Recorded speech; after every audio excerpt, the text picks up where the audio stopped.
scan for Sovi, your AI bestie. I got your back. Price changes can trick people fast, but this one is simple. Use the law of demand correctly, and the right option shows up quick.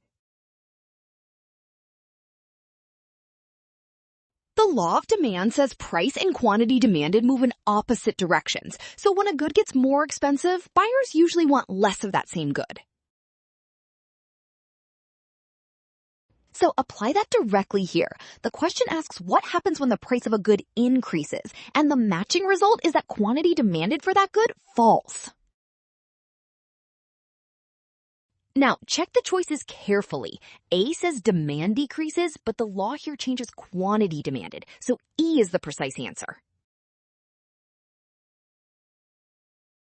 Well done, nice work. Scan now, watch the signs, and do not rush.